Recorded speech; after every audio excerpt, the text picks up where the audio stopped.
Yo, what's going on, guys? Sekapoko here, bringing you another One Piece Treasure Cruise video. For this, we're going over the brand new support abilities that are coming out to the Japanese version. And the only reason I'm going over this is I was actually watching a video from OTC Fnatic, and he had used a special ability on Mihawk, and it actually triggered a chain lock. And I was like, what the f?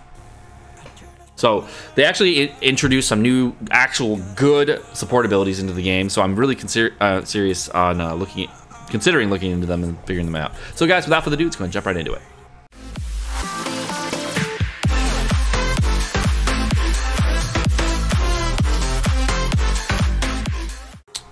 Alright guys, so these came out about 4 days ago, so I'm a little bit late to the party in this, but honestly, I don't think a lot of people actually took note of these, so I wanted to go over them really quickly.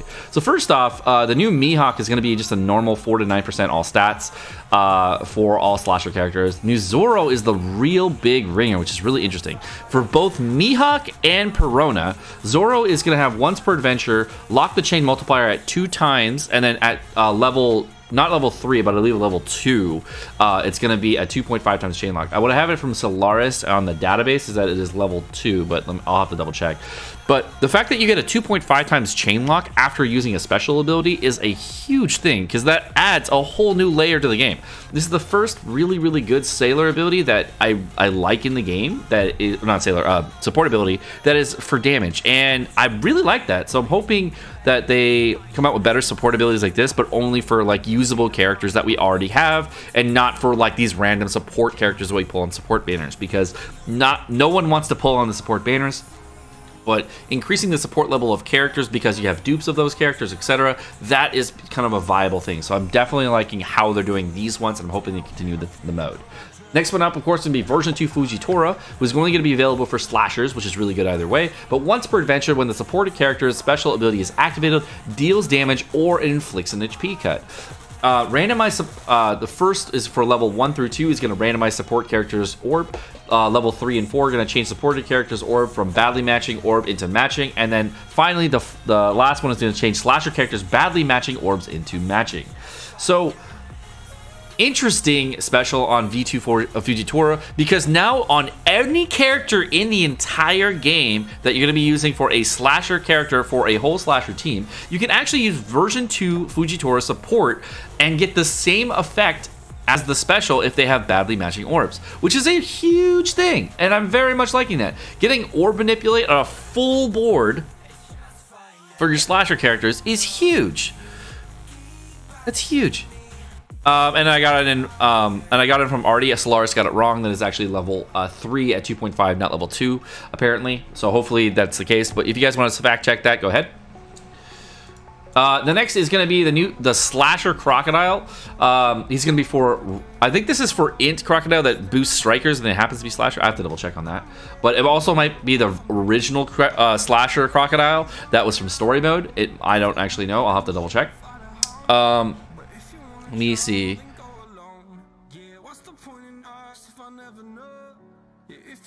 No, it is Rare Recruit Crocodile, number 1616.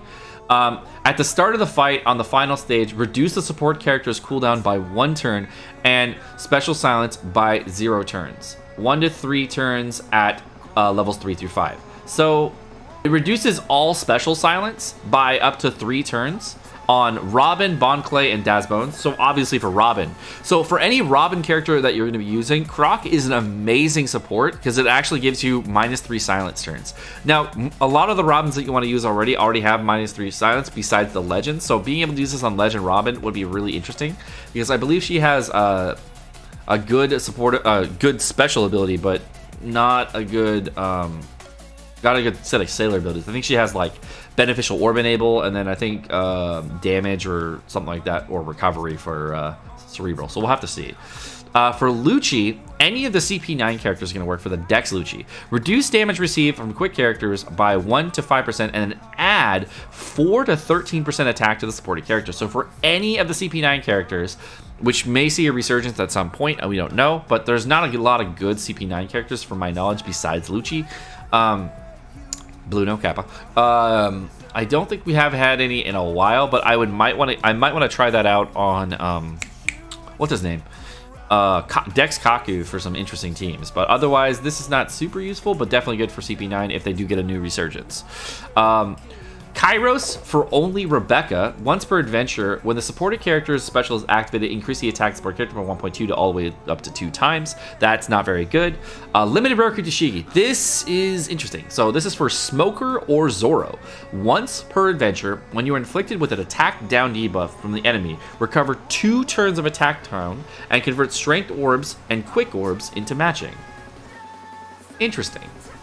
So you can actually use limited rare Tashigi as a support in order to get rid of attack down.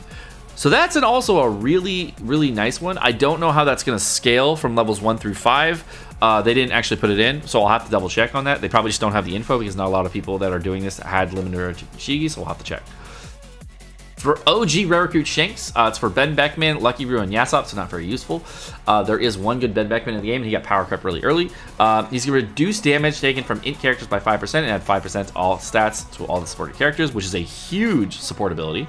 Thatch is for Ace and Whitebeards. It's actually going to add 7% all stats to the supported character. And remember, when they add all stats, these are support character stats, not the actual unit that you're adding them onto. So whatever the support character stats are, that's the stats again. So stats on characters that are not legend characters are actually really weak. So I recommend if you are going to be doing stats, make sure that it is for the character that you're bringing onto that team is a legend, and it work that way. Otherwise, it's not going to be a ton of stats that you're adding.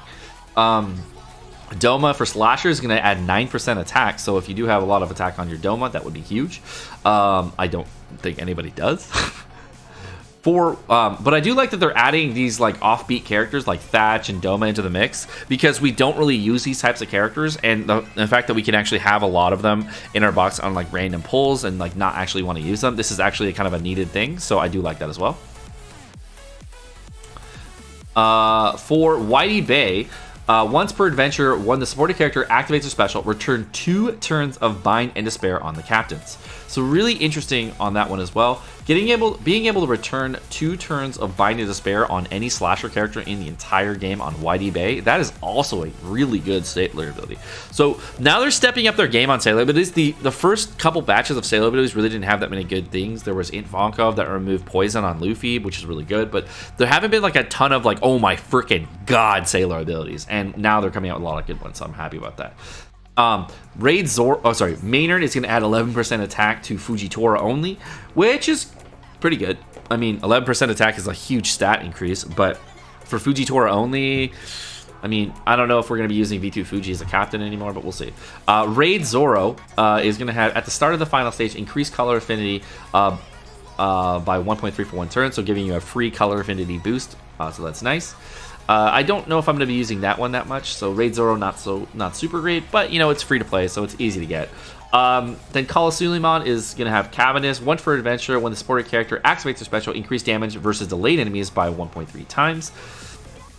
Also not the greatest, especially since it's for only Cavendish, and I don't think there is a Cavendish in the entire game that delays, so I mean, not the best. Not really liking that one.